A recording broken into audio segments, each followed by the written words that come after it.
I would like to welcome you in the Air Transport Symposium. This year's theme is linked with the declaration that all of you signed back in December, and it's Aviation for All. Many times aviation is targeted from outsiders about the sustainability, about the environment, and so on. Then, together with Mehmet and Andreas, we made this declaration. There's a copy, there's the Aviation for All that we signed back in December, and I have also the one with the actual signature that you can see upstairs in the museum. That's the unique copy. And there was a declaration. Then I will use the words of Abdullah Hattefaha that was here. Said, it's a nice document, we signed, but what are the next steps? Therefore, this year the Air Transport Symposium will focus on this. Then, not only this symposium, but also the Hermes Assembly that will be held in Athens in June, thanks to the support of Athens International Airport.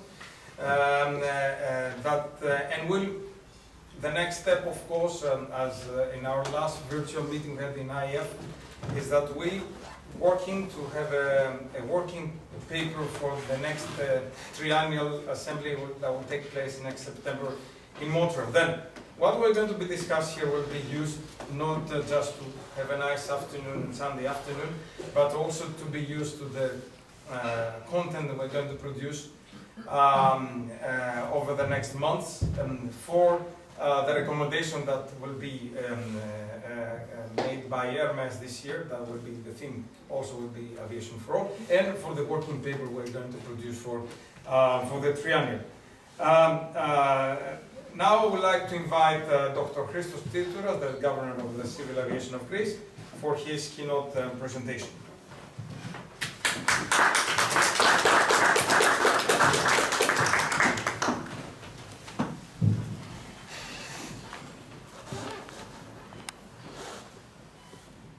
Ladies and gentlemen, distinguished guests, it's a great honor to address you today in this important forum dedicated to the future of air transport.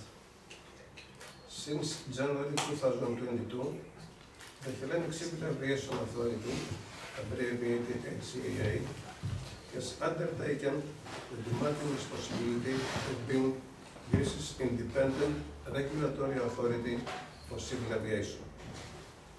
Born from the reform date of Law 4757/2020, our mission has been clear: to supervise, regulate, and ensure full compliance of the Greek aviation sector with both European and international standards.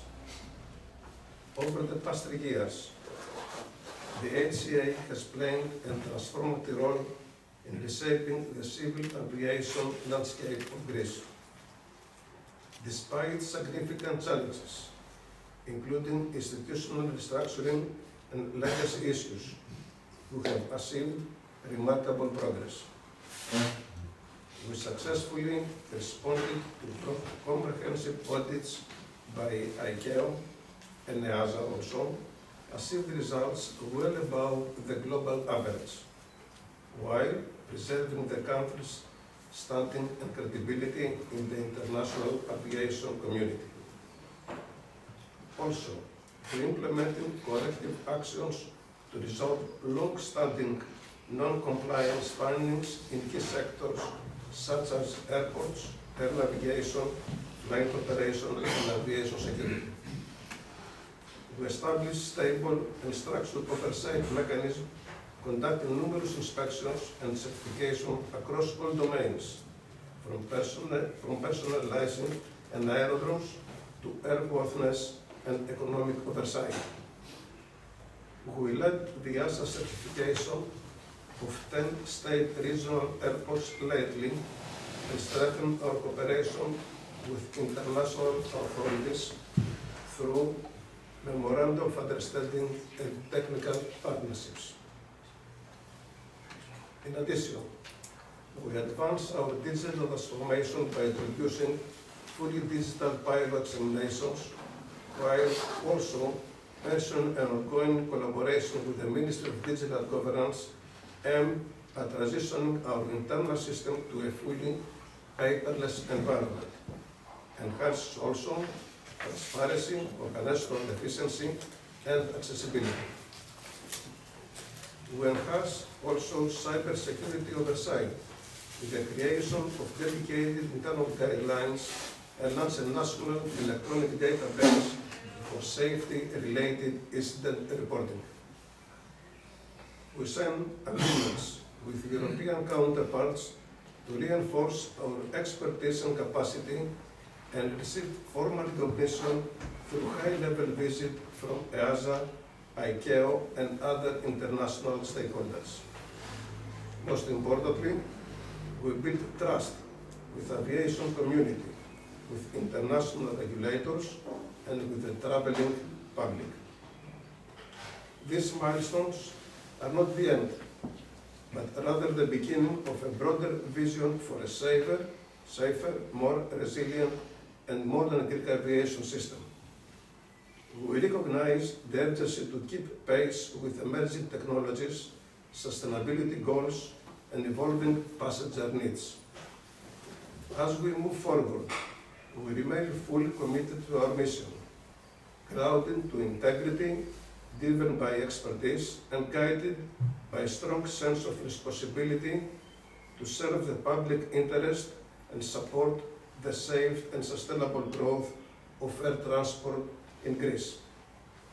In closing, I would like to extend my sincere thanks to Dr.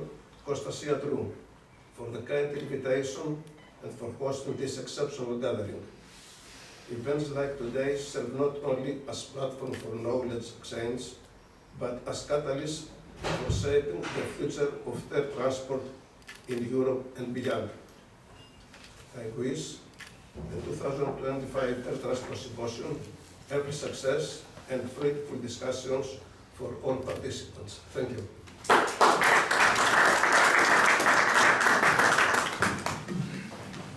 Thank you, Christos, for your kind words and also for presenting the activities of the civil aviation. As I said earlier, accomplishes a lot of things in a global level, and as Christos said, the collaboration is quite critical, and it's the visibility and relation with other key organizations. And now it's my great pleasure to invite Mehmet, that we are together, as I said, the co-executive directors of IF, to say a few words about the aviation for all. Mehmet. Thank you. No, that's fine. That's fine. So, everybody said, ladies and gentlemen, I will say that. Kyries, So, ladies and gentlemen, I would like to talk about certain highlights and ask a question afterwards. When we were talking about the aviation industry globally, when we look at the order book of the manufacturers, and Embraer is among us, we can say that in 10 years' time, number of airplanes on air will going to be double. What does this mean? Everything is going to be double at least if we do not count the new extended long-haul airplanes. So it is going to be more than double when we have those aircrafts introduced, like the 777s under the authorities' approval in FAA. So we're going to have some issues with the individual countries' regulations. Flight rights are going to be some issues. Currently, even we have engine and aircraft delivery issues. Today, if you send an engine to a shop, I'm talking about the Pratt and mainly to CFM engines, it is almost 9 months the return back of that engine to you. We have some sustainability issues, starting with the Lady Greta. This sustainability is not only on the environment side. This is also on the financial side. costs are increasing, getting credits are very expensive, and the SAF price versus to the organic jet fuel is 1 to 4. So we are willing to pay, as the aviation industry, 4 times higher to a product, but there's not enough supply at the moment that we can all buy. And finally, the operational constraints that we are having. On top of that, we need investments, infrastructural on airports, plus roads to the airports and transportation to the airports. Just establishing an airport is not enough.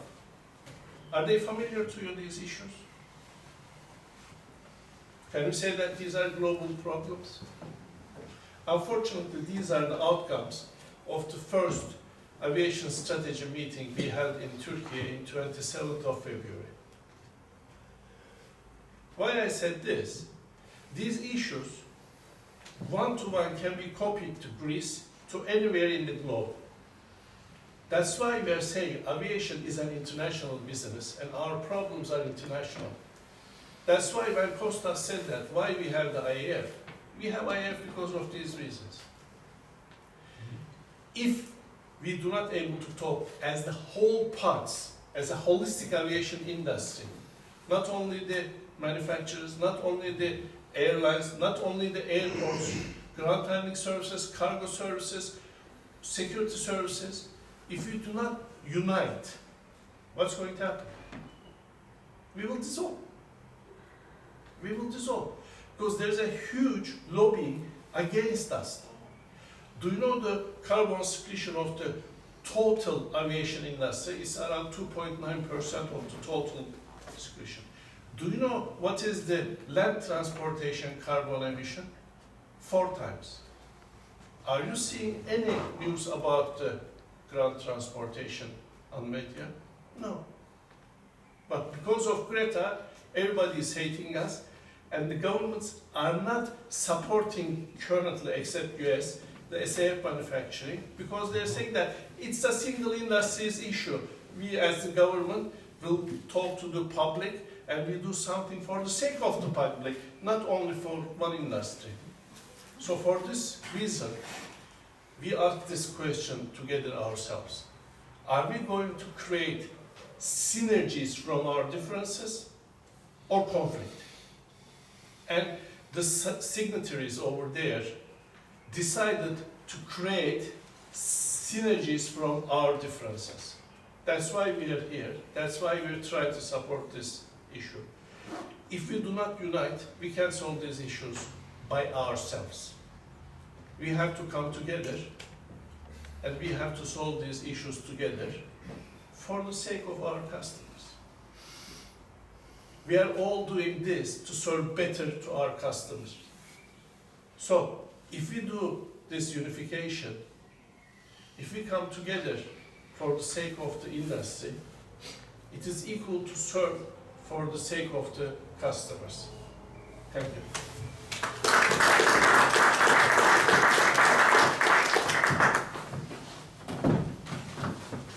Thanks, Mehmet. I think you put really well food for thought for the discussion we have in the next couple of panels.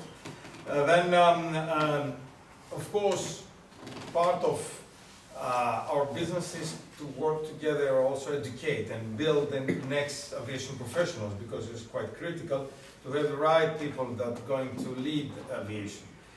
I'm really pleased today, together with Andreas, to announce a new program, an MBA program that will be for aviation.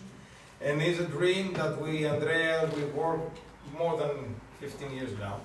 And it's not only bureaucracy, it's many things. Then to find the right time to make this happen. Then I will not say more, and I'll leave to Andreas, who is the director of the program, will be the director of the program, as the program will start soon, to give some initial information. Then you're the first to hear about this program officially. Then Andreas, please. Thank you.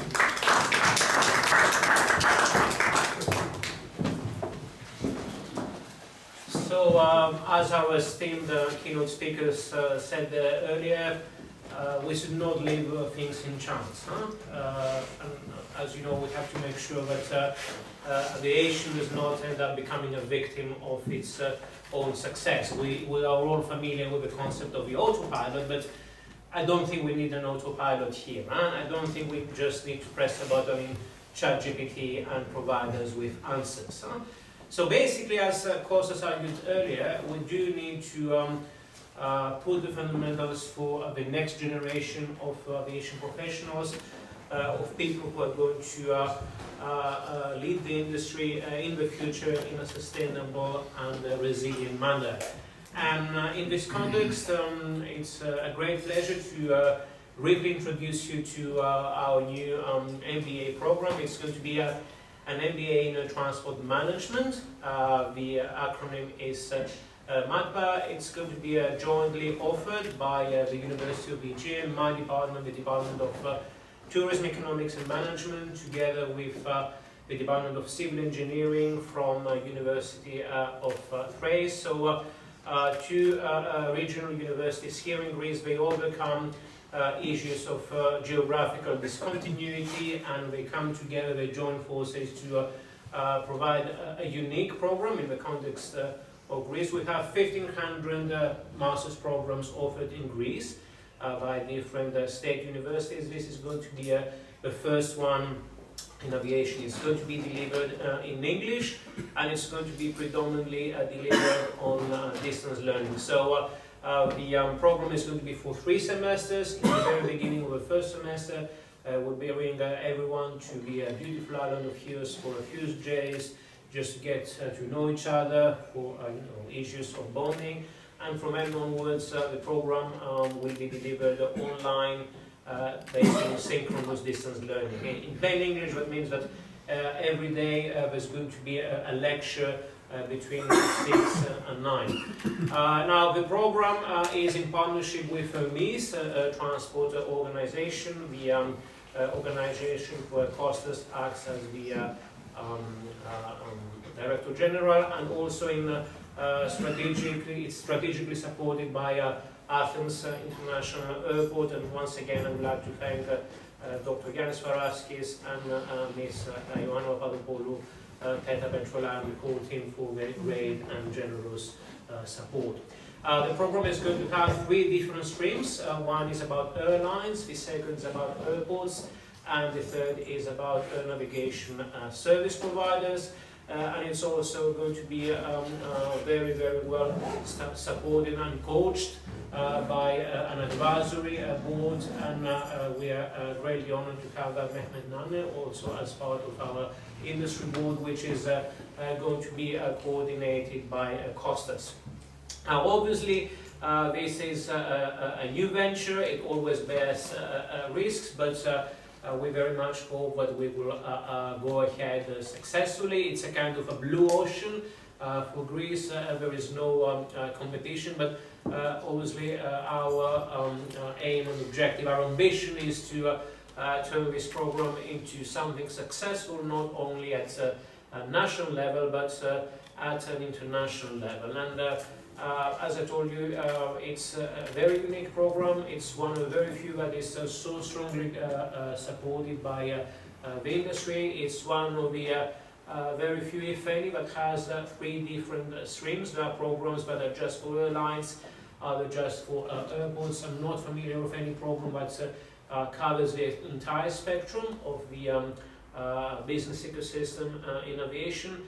And it's also highly competitive from a tuition point of view. Most programs cost around 25 to 30,000 euros. Our program is going to cost 10,000 euros, and money can be made in monthly installments. So I think that all the fundamentals are there for the program to succeed. Currently, we're in the process of having our program accredited by the Hellenic authority, which is in charge of the quality assurance in higher education. It's the equivalent of the HCAA, but in the context of education. And the very aim is to have the program accredited as soon as possible, so that we can start in October 2025. And as I told you, the program is for 3 semesters. The first 2 semesters are taught courses. First semester is the core, and then we have the 3 streams, and the third semester is about the MBA thesis. Last but not least, I would like to present you with the logo we have here. I'm sure you all know of Kostas as a great achiever in terms of aviation, but some people also know that he's a great artist. Among others, he designs jewelry, but he's also very good with logos. So originally the logo was conceived by Kostas, then we had some creative discussions and put forward by a professional graphic designer. The idea is that we have the 3 letters of the MBA here. This is an abstract form of an aircraft, but also if you look at it from a horizon point of view, you might relate to a runway as well.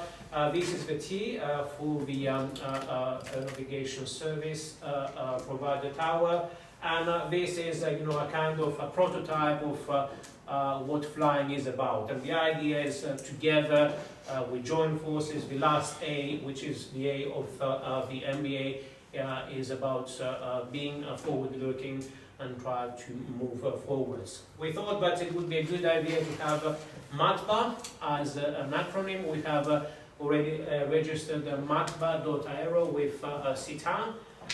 So again, another initiative that hopefully is going to bring success at all those involved, and as Mehmet said earlier, also to meet the aims and objectives of this very important initiative, meaning IAT. So thank you very much, and I wish us the best of success, and we're looking forward to Do you want to speak about the industry board members?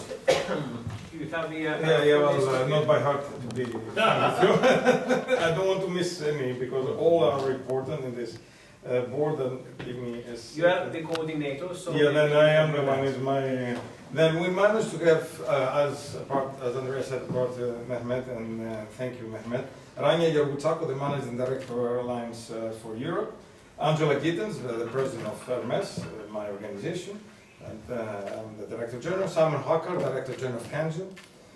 Glenn Hughes, director general of Tiaka. Olivier Jankovic, director general of ACI Europe. Abdulhab Tefaha, the secretary general of AACO. Yannis Paraschis, Dr. Yannis Paraschis, the managing director, CEO of Athens International Airport. And Dr. Walid Youssef, director general of Airport Service Association. Then, with this, as Andreas said, we try to cover all the aspects of the air transport, because it's not only about airlines, it's not only about airports. What I want to add, what Andreas just said, is important, your contribution. I mean, to promote this program, it's a unique program. As I said, we're working long time ago before having COVID, and we end up to have the new technology. We were really, if we were progressing faster, we might not have be affected by COVID, because the concept is to be planned. And the thing is, because one other aspect we want is not to have only the young professionals that they start, just finish the bachelor degree, but also the industry people working in different fields, that they have a job in the ATC or mechanical engineers or pilots, then have the possibility to keep their jobs and continue. Of course, they need to study regularly, but not to lose their job and follow this program. I had the chance to work as a visiting professor in different universities in UK, in Italy. Then they had to leave their jobs to do their MBA. Then we want, our dream is to build the next leader of the air transport. And this is, we work for a long time with your help, promoting, contributing with some lectures, some of you, but also bring your staff to this program. Will help to make this program the best in the world. And yeah, just to thank you, Kostas. As Kostas said, we primarily aim at addressing people who already work in the industry. All lectures, as I told you, is asynchronous distance learning, and if someone cannot attend a lecture, it will be recorded, so they will be able to listen and watch it afterwards. And in the next couple of months, together with Kostas and Ioanna's team, we will organize a roadshow, a mini roadshow here in Greece, informing the major stakeholders, HCAA, also Hellenic Aviation Service Provider, the two major airlines, and obviously the staff of Athens International Airport, Fraport, Greece, and also other stakeholders in the ground handling, in IT, and so on, to learn about the program. And for those of you that are not in Greece, would be a pleasure to organize a Zoom call together with your HR teams, or even directly with your employees to advise you further. Yeah, and then just to clarify, this is not a program focused for Greece, it's a global program. Then we want, that's why you see the industry board consists not only Greeks but international and people covering whole world and different part of the air transport industry. And to finish with the job, I will be the first instructor. If there will be a failure of people not going and follow the program, I blame me. Okay, thank you, Andreas, for this. Do you have any questions for the program? Sorry, I didn't ask. How many people read per year? Well, the list to break even is 10, and yeah, okay, thank you. Sorry. So to break even, we need about 10 people, and we will formally accept up to 50 people per year. And as I told you, we have 3 different streams, so that's totally sustainable. And also, just before to speak, the thing is, what we want, that's what Hermes is involved, is the fact that Hermes are leading personalities in the air transport. Many of you are a member of Hermes, and therefore our members will contribute with lectures during the year. Then it helps to be an industry program, then not to be heard only from professors, that Andreas and his team and the other university that is involved, but also to hear from the industry, because we want, as I said, to build the next generation of aviation professionals, the leaders. Then they need to hear from the leaders, the current leaders, in order to build the future. So we have a team of 23 professors coming from 10 different countries. And most of them are quite seasoned and experienced. And as Kostas has said, we aim at having guest lectures from Hermes members and from esteemed personalities all over the world in the aviation sector. Yeah, actually, starting from the end, having this buy-in from known personalities, it's a motivational factor for the students as well.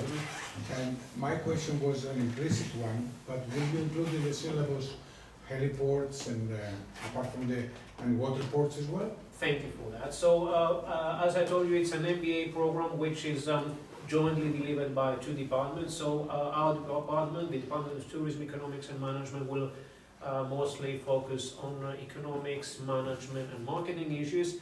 The Civil Engineering department will also focus on technical aspects. So among others, we have a module related to designing airports, and in this context we will also refer to heliports and waterports. It's not going to be the principal, but obviously we will deal with that as well. Thank you. Thank you. Any other question? Okay, thank you. Thank you. And now we move to the 2 sessions. Then we have a great moderator.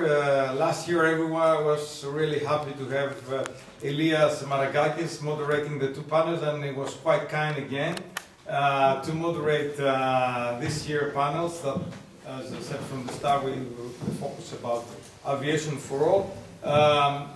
Ilias has a great CV in his background. Now he's currently in Lufthansa Consulting, a senior partner, and he will lead the discussion. And Ilias, you want to introduce the speakers? Sure. Oh, please. Excuse me.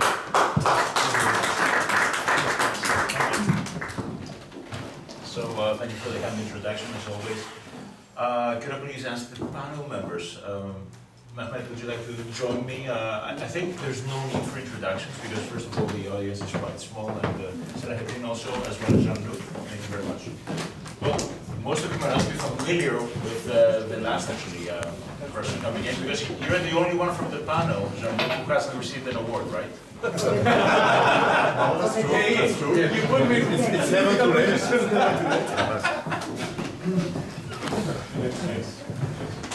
Thank you. So, well, if I may ask, first of all, Jean-Luc, if you could introduce yourself and your organization, because people might know Istanbul Airport by definition, or Pegasus by now, but how about EMBROSS?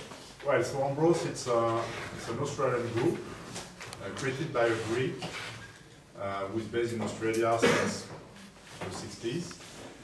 So we are doing self-service solutions, we are doing passenger processing solutions, so it has to do with self-checking, self-backdrop, border control solutions, so everything which is related to the passenger processing, even the agent-facing solutions. So we have teams everywhere in the world. We are providing our kiosks, by the way, in Istanbul Airport.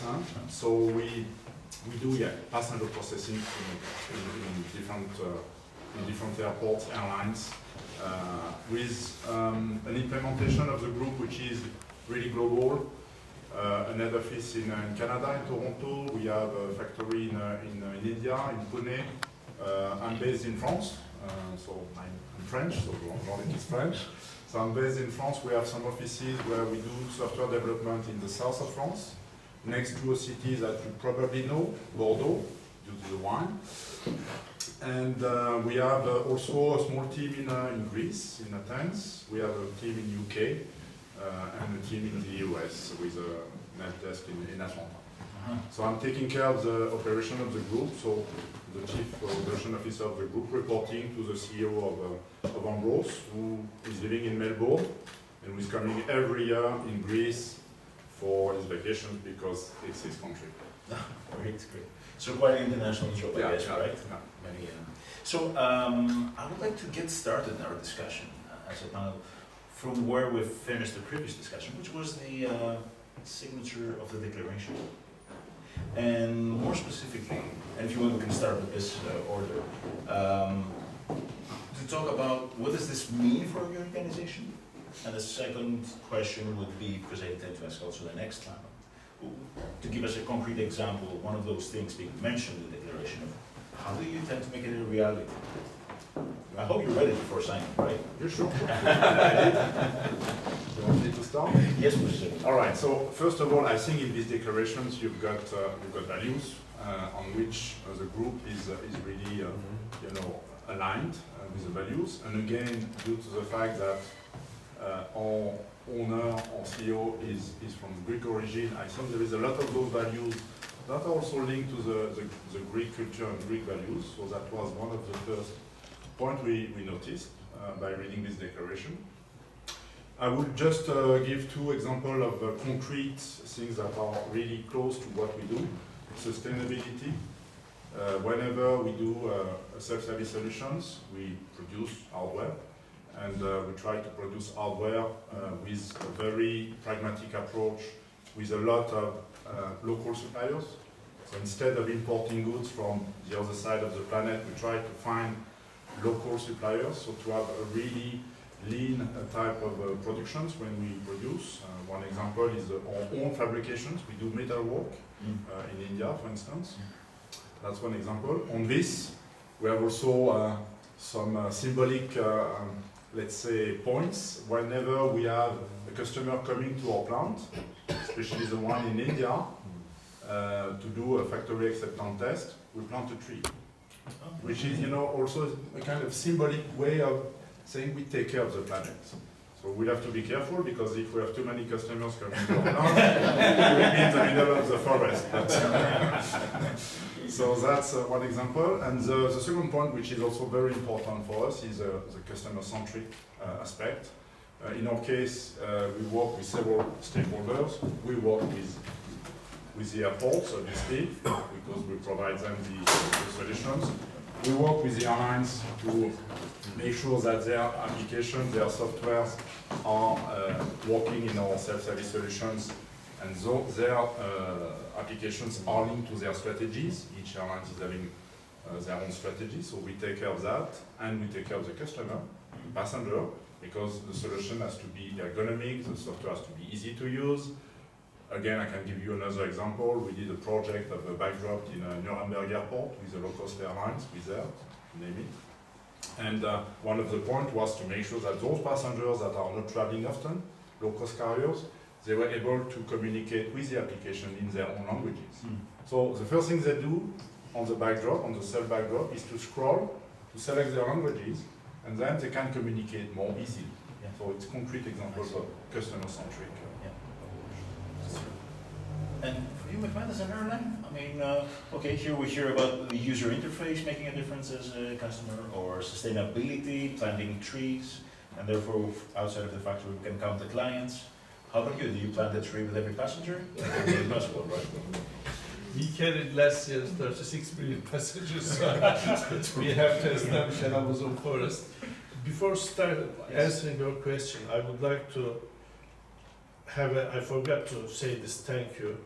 On the June 20th, we're going to have the Hermes Assembly and Dinner, and it is going to be hosted by Athens International Airport in Media Center. So I would like to thank once again to Papatheodorou for supporting us. So let me answer you with a metaphor. Why, as an airline, we are here? Raise your right hands. Please raise your right hands. Okay. And try to make a sound with your right hand. Yeah. Then raise also your left hand and clap. This sound is stronger. The one you created with your single hand or with two hands. This is the main reason why we as an airline in this, I can say, declaration, and by heart we are supporting that. Being together as a whole aviation industry, we are much bigger and stronger. Of course. This is why we are here. Because we have issues. Our main problem is to transport our passengers from one point to the other at the safest way. Our main issue is not to deal with the government regulations, forcing the oil or SAF manufacturers to make investment to manufacture, forcing the OEM manufacturers to deliver on time, or to talk with the shops, deliver our engines on time. This is not our main business. Our main business is to serve best in a safety manner to our customers. And in order to enable this, we need to unite our forces. That's why we are in as a airline. That's why in Turkey, which I'm chairing, the Turkish Private Aviation Industry Association, we are in the association. That's why we are in IATA and similar associations. When we come together, we are stronger. And we have lots of issues to tackle in order to do our only and single main job to serve best and better in a safety manner to our customers. That's why we are. Okay, great. Do you agree with this? Is there anything? Is it Well, the same perspective that you have? I would fully agree, but I would continue from where Mr. Mehmet finished, because it's not just only acting together to unite, to join forces, Yes. but it's about the harmony of the business in general. Actually, I worked as an investment banker for 12 years before I joined the aviation industry, and when I moved from finance side to this side, the most significant thing I realized was how the industry was different than the others in terms of integration of the operations. Because even when you were operating an airport, your operations were linked to airlines, ground handlers, and also the other airports you are in competition with, in order to provide a smooth service, you had to, what I realized was you had to be in fully coordination with all stakeholders and other players of the industry.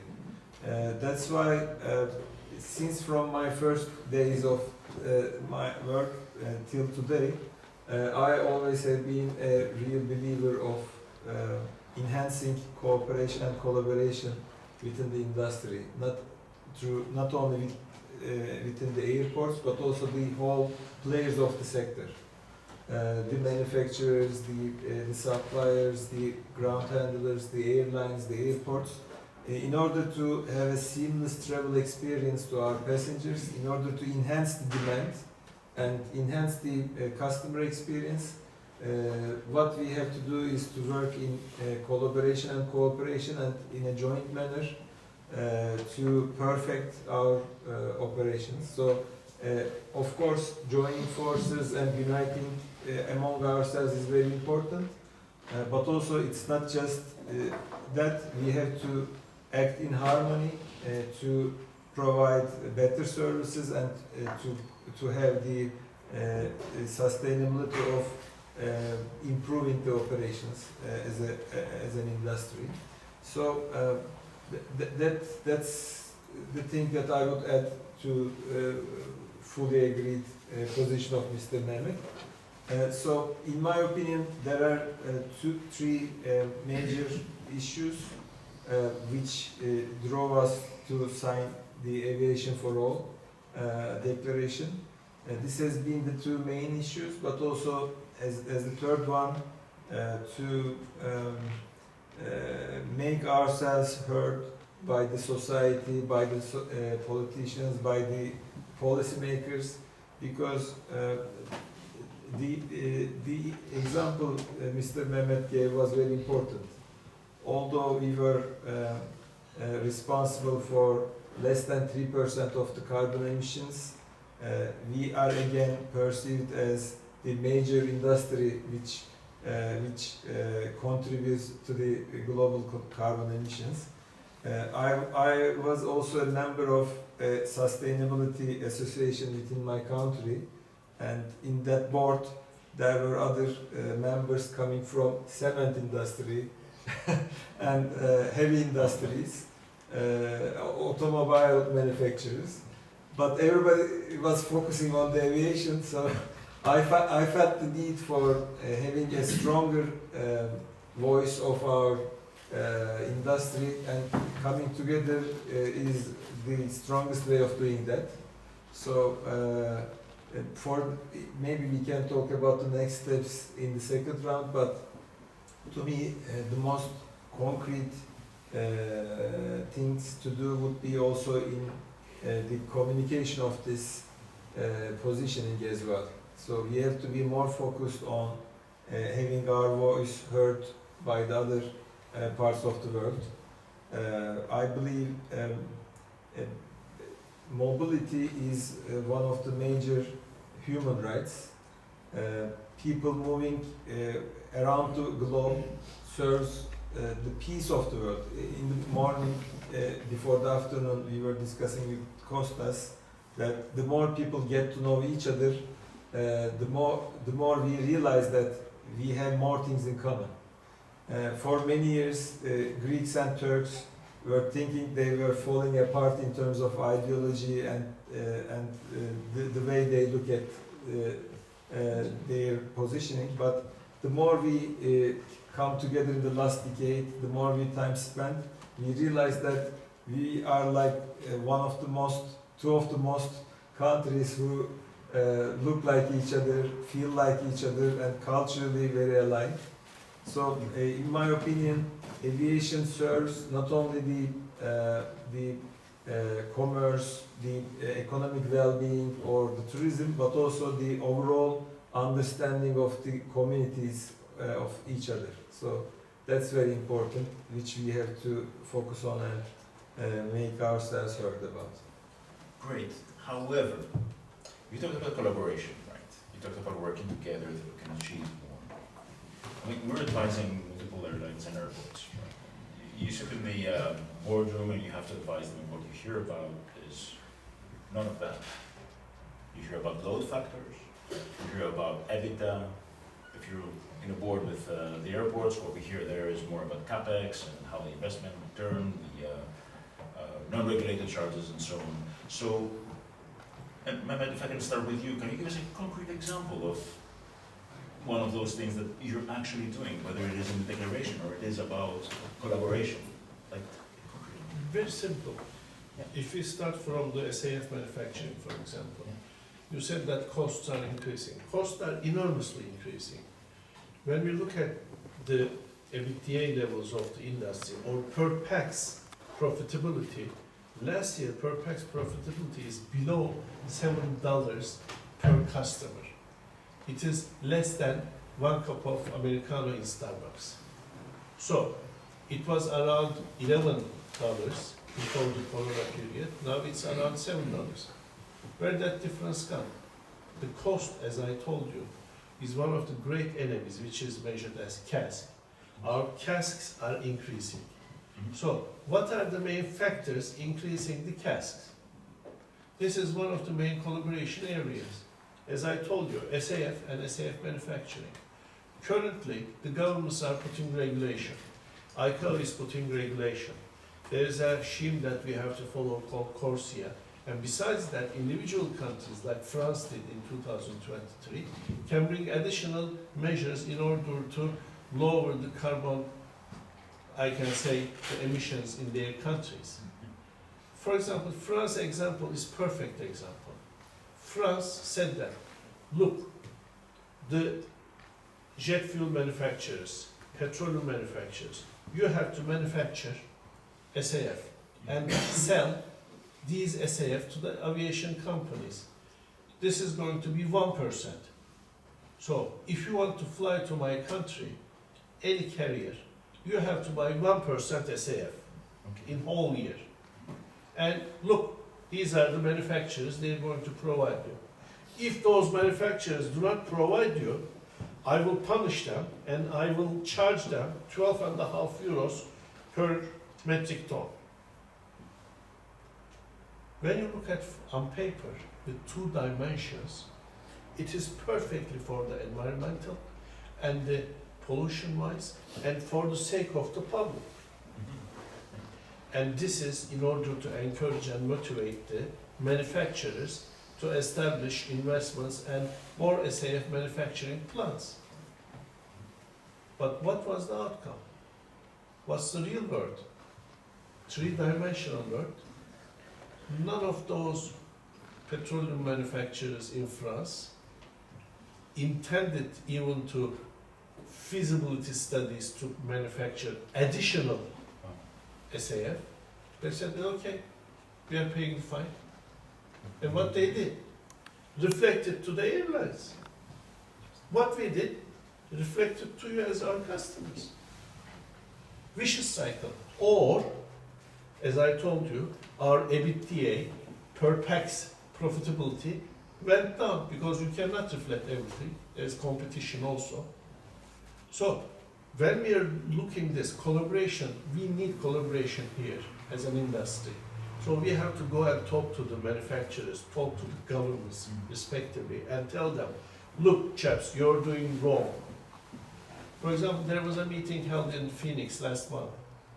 In that meeting, IATA gave a declaration and said that, look, we put carbon emissions 0 for 2050 with certain acceptances or certain conditions for 2050, which is 65% is coming from SAF. When we look at from today, it's going to be 5% in 2030, 20% of SAF usage in 2035. There is no such investment in the globe to serve that 5 and 20% of SAF. Don't be daydreaming. Either the governments are going to push those manufacturers to make new investments or postpone the 2050 targets. So this is collaboration. And currently, besides the United States, there is no big investments planned in any of the countries in the whole globe about this heavy demand, and in order to manufacture to fulfill that demand. So we need collaboration in this area. And as Pegasus, I said we carried 36 million passengers last year. But when you look at the global perspective, we are nothing, we are a small dot. But if you come together and collaborate with the other parts of the industries, and aviation industry is a holistic industry. Aviation industry is not only airlines, is not only airports, is not only the ATC, is not only the ground handling services, security services and the others, but we are a whole unity and holistic industry. We have to act together in order to secure our future and serve better to our customers and to environment. That's the collaboration. That's a great example, thank you. Thank you very much. Thank you. But so I think if I can go out to your side with a concrete example, because there was a great one about collaboration and how this is really needed. An airport, theoretically, you even have it in an acronym, right? ACDM, Yeah. collaborative decision making. Yeah. But how does it really work in your day-to-day, this aspect of a common declaration, we all discussed, and okay, what can we see in Istanbul Airport that they would say that's reflected? By the way, ACDM is something very good to start with. Don't cheat, it was my idea. No, I'm really serious about that because we are very closely following up the numbers, and actually it extremely has great positive impact on the efficiencies in the airport and also the stakeholders.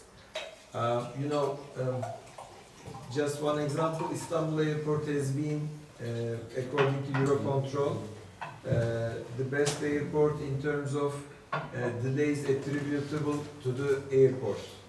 So we are, in terms of the timing, for example, Istanbul Airport is negative, which means any delay from the previous airport is somehow partly cured in Istanbul Airport. So that delay lag is decreased in the airport.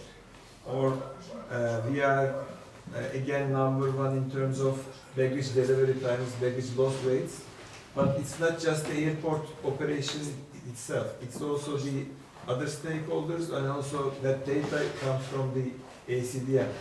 So as a matter of fact, you see the concrete results of efficiencies when you really push for collaboration and cooperation, and that's a significant part of the collaboration within the airport when you look at the ACDM.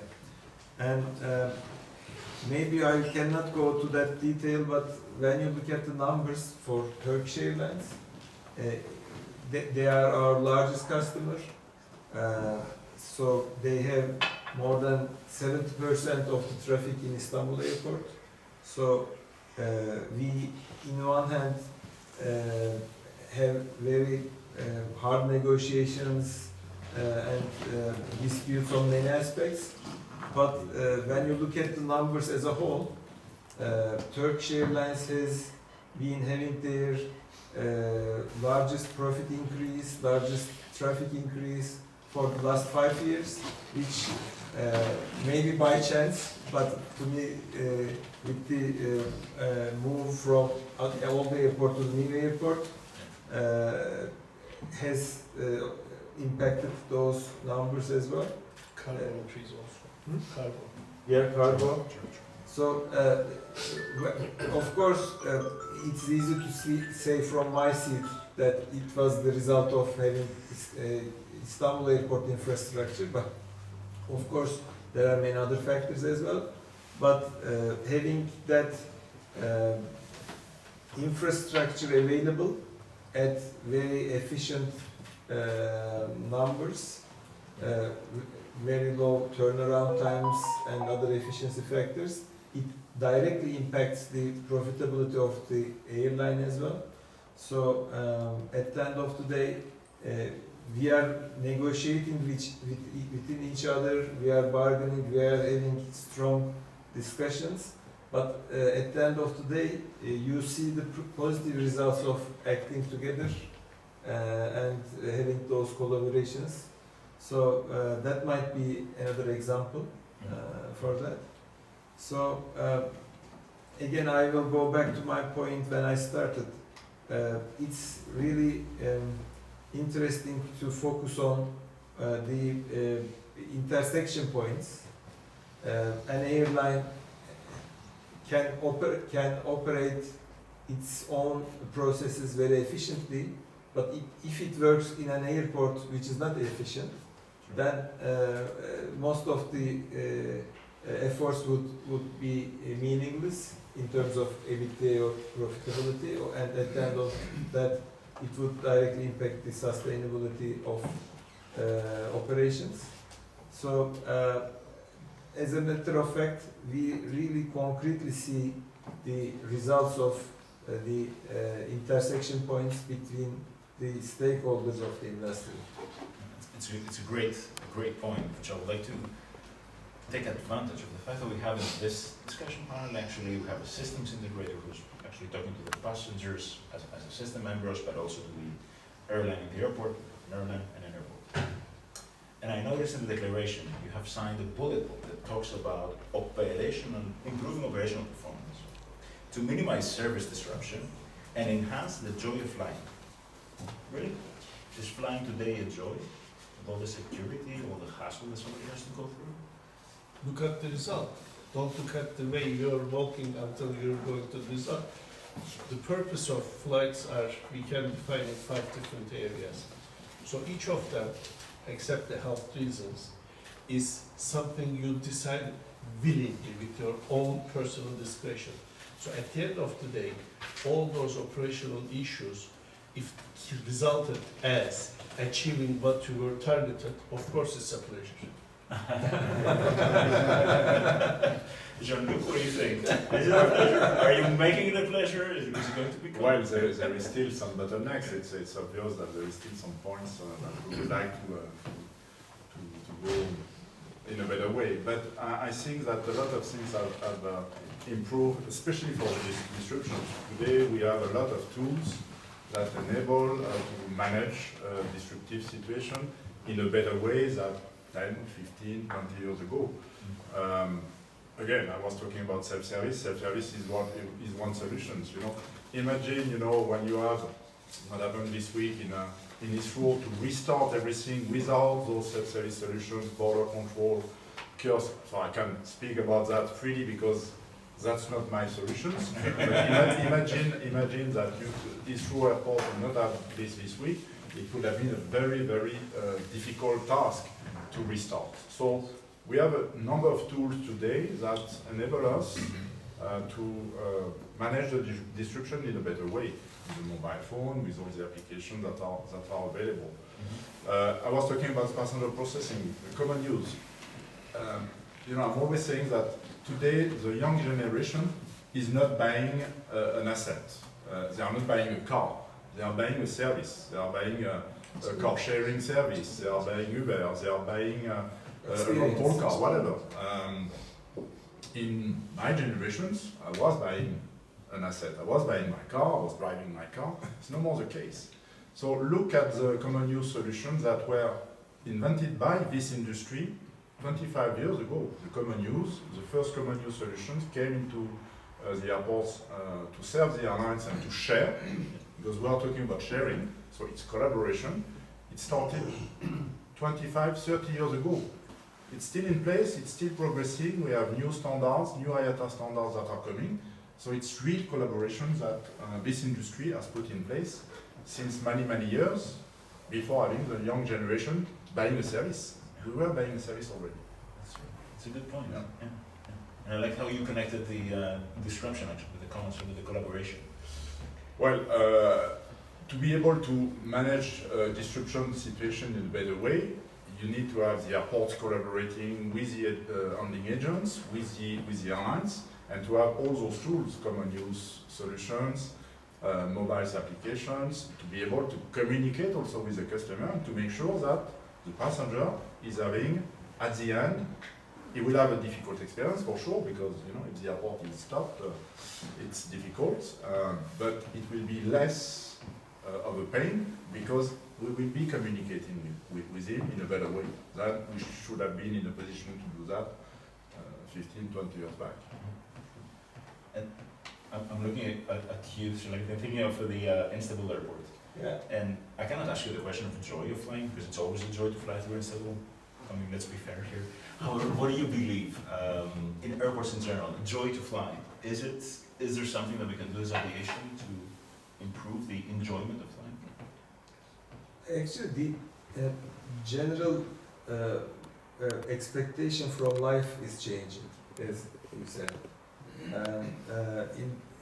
Instead of allocating your resources to fixed assets, people are tending to shift those to more experience-based living things. So here airports have a critical role, and you can follow this from the again financial figures. For an airport like my airport, the share of non-aviation revenues are nearly 50%. So in the past it was merely the aviation revenues, but now it has become like 50-50. Ancillary revenues.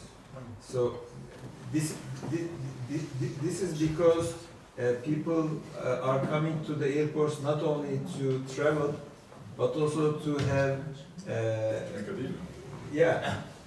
and to spend some good time, to make their shopping, to have some fine dinner. So it's not just about going to somewhere, but also having that experience as well. At the end of the day,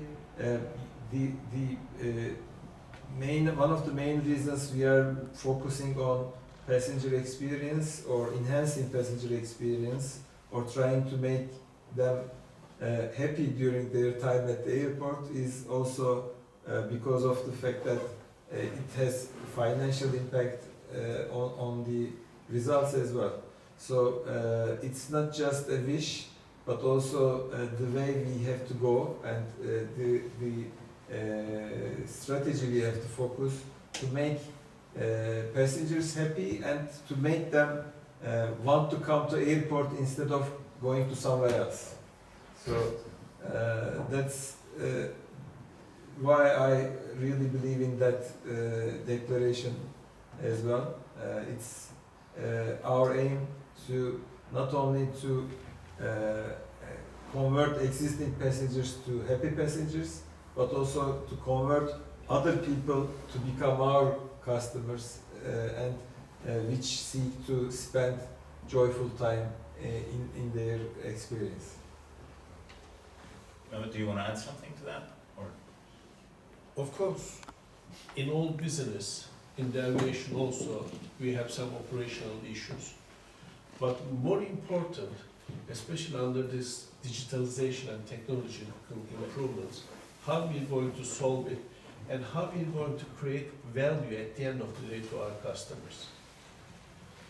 You might have a delay, you might change the gate, but if you can inform this in advance to your customer, through your app, through your mobile, through your website, that will be something compensating what you're creating. I can say this for the whole aviation industry and for whole airlines. We are the ones who want least any delays, any changes in our operation. Because a delay means reactionary, that aircraft, if it is flying 4 or 5 times or 3 times a day, will have a delay in the other continued flights. So we are the last one to have those delays. But it is life. When you look at from 360 degrees, one way or the other, there are some internal or external factors causing us to delays. Just an example is, for example, for an external factor, 2 days ago, what happened at Heathrow? There was a fire in the electricity transportation point, and what happened? 1,000 aircrafts flights delayed to the next day. Do you know what does that mean? You cannot digest in English terms palatable for the next day. It has to extend several days. Or 2 weeks ago we had a snowstorm in Istanbul. We spent 3 days in order to compensate what we have done, because when there is a snow, there is a NOTAM and we reduce the number of flights per hour. But those tickets were sold before in advance. Some customers came in, and during that storm, we took almost 600 passengers to the hotels, and we paid this. Snow, cost. Snow, cost. And are you think that those people are happy? No, they sweared us. You canceled the flight, you took us to the hotel, I didn't like this room, the food was shitty. But are we masochist? No, of course we are not doing willingly. But internal and external reasons are causing these operational distractions. Let me tell you another big problem of the aviation industry is the delivery of the aircraft. In Turkey, in every October, we announce the next year's summer season sales. And by September latest, we have to get the 2000, whatever is that, for example, for last year, 2025, delivery schedule from the manufacturers. And they're giving us a schedule. And they said that, okay, chaps, we're going to deliver you 2 aircraft in June. In May, they have the right to say that, sorry, I cannot deliver you in June, but it's going to be August. Can I tell to my customer that, look, my esteemed customer, I sold you the ticket in advance for June, which is a vacation time. But I couldn't be able to get the aircraft deliveries from the manufacturer. So I regret to inform you that we canceled your flight.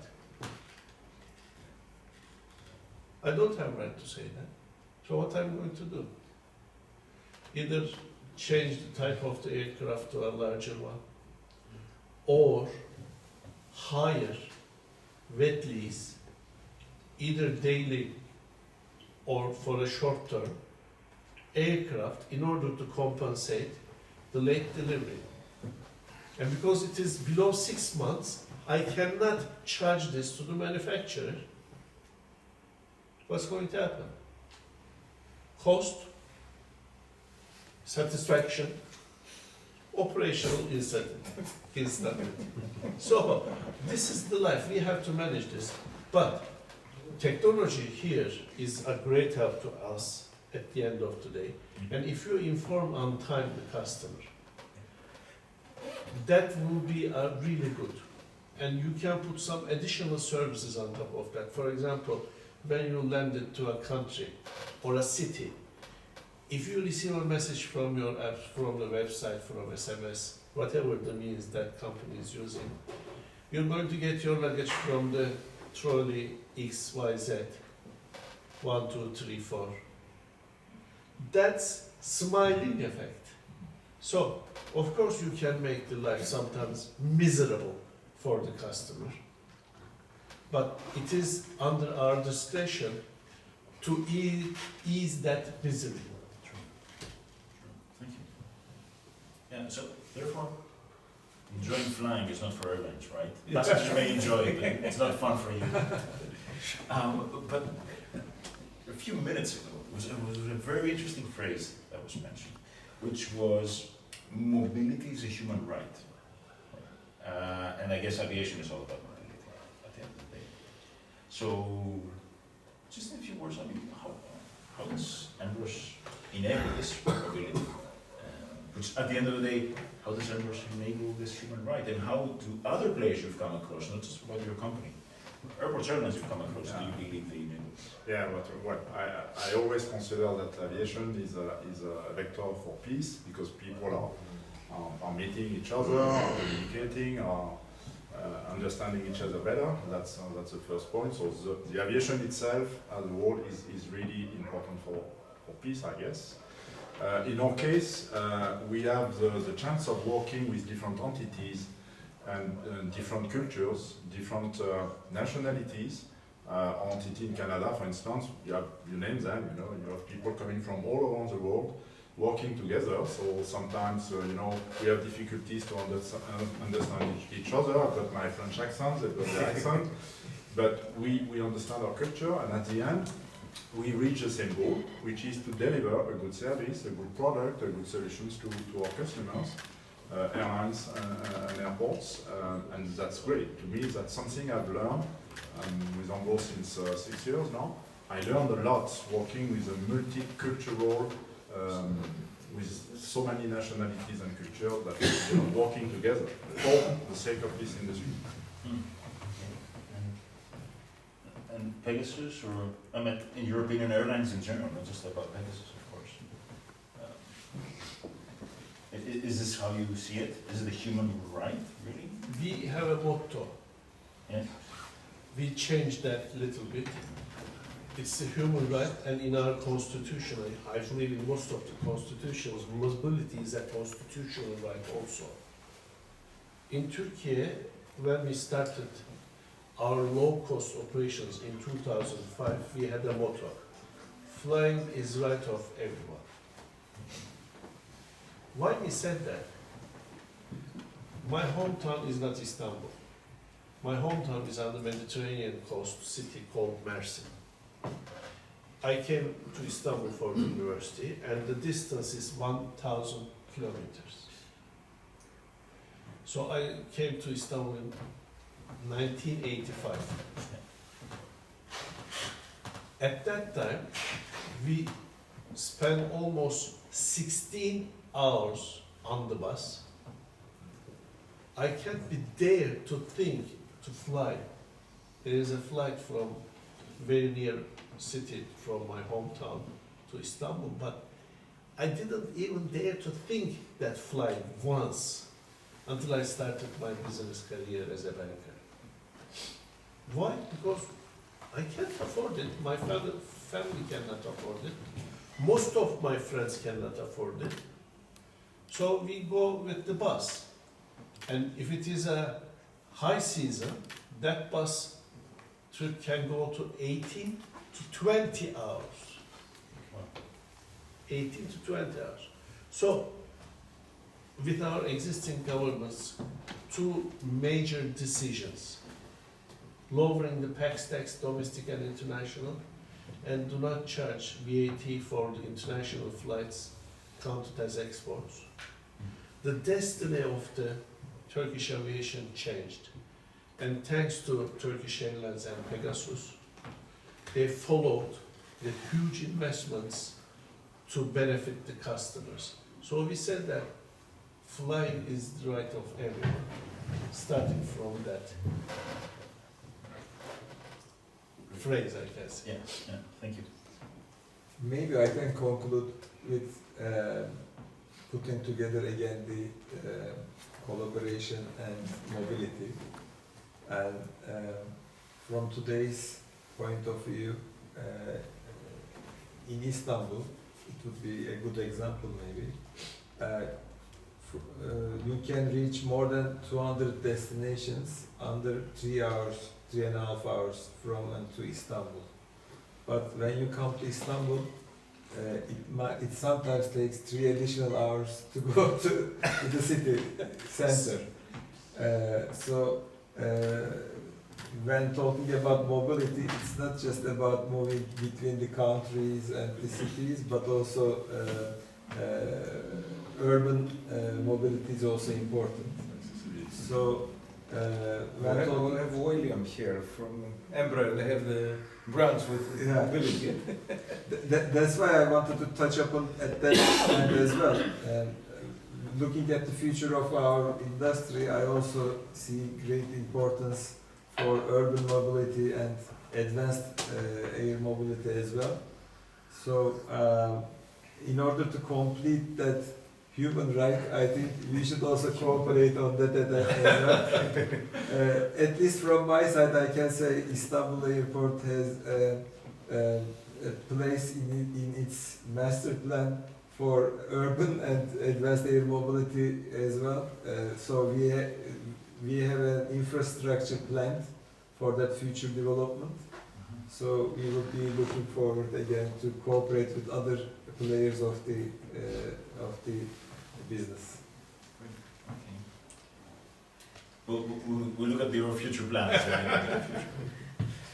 So as we're closing towards this discussion, I'm wondering, in the last years, right, we had in aviation conferences, we've all been around and we've been going, you had sustainability, this was a very common theme.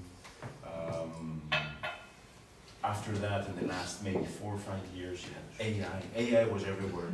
You could go through a stand, AI was here and there. And I'm just wondering, and I want to take advantage of having you as, with your insight that you have on the industry, your expertise, what do you think the next buzzword will be? What do you think the next thing will be in aviation, in the aviation conferences that we're going to go in the years to come? Any idea?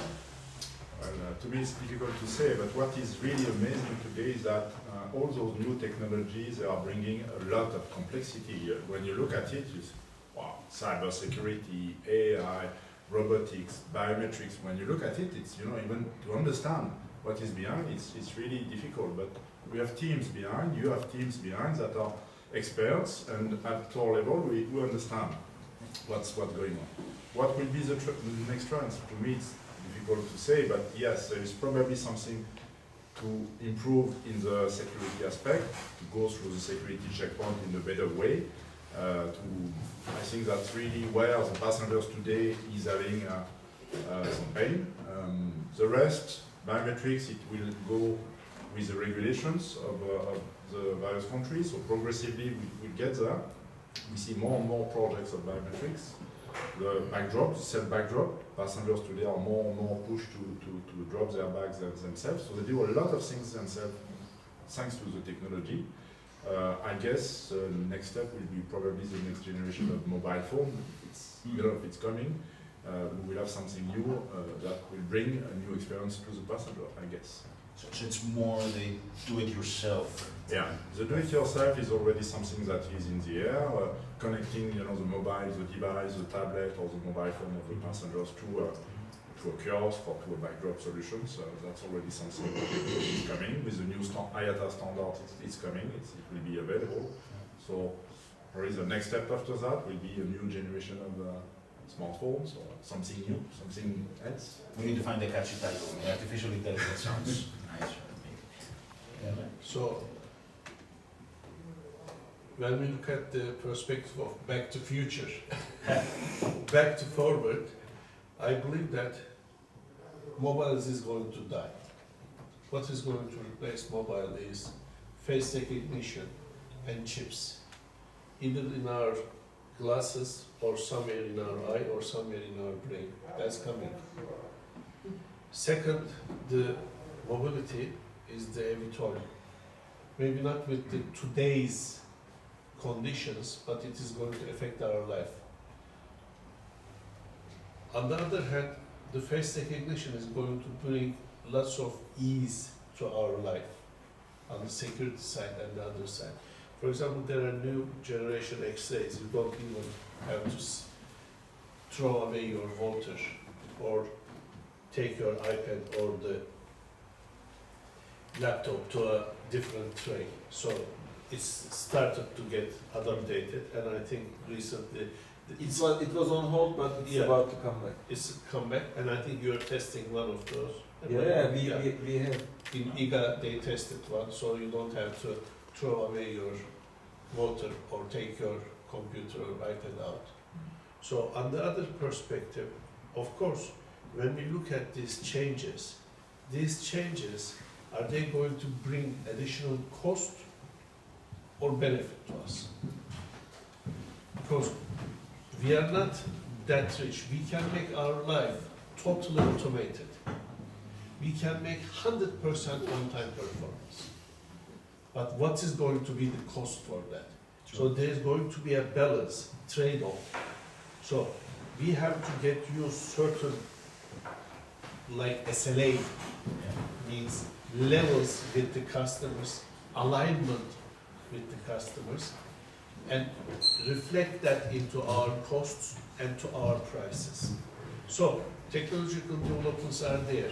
I'm not a great fan of what's going to be the next technology. Whatever the technology, we're going to adapt to it. When I started university, there were punch cards in universities. When I first started my business career, the banks are run through AS400 IBM servers. Our mobiles, these mobiles in our pocket, are much faster and on capacity-wise larger than those AS400s. Big banks are using AS400s as their mainframe. It's changing. It's changing. We have desktops. When you purchased a desktop last time, I forgot. Really, I forgot. So everything is changing in time. Yeah. So the most important, how we're going to use those changes for the sake of the customers and create value in the safety manner. So that's why cybersecurity is getting important. For example, the manufacturers started to test single pilot experience. How it is going to reflect, we're going to see. Hydrogen instead of SAF, we're going to see. These are going to come. The most important, we as the business, I can say that we are not the incubators. Yeah. We are the adapters. Of course, we can have separate companies for incubation. We have such in Silicon Valley, but that's a separate company.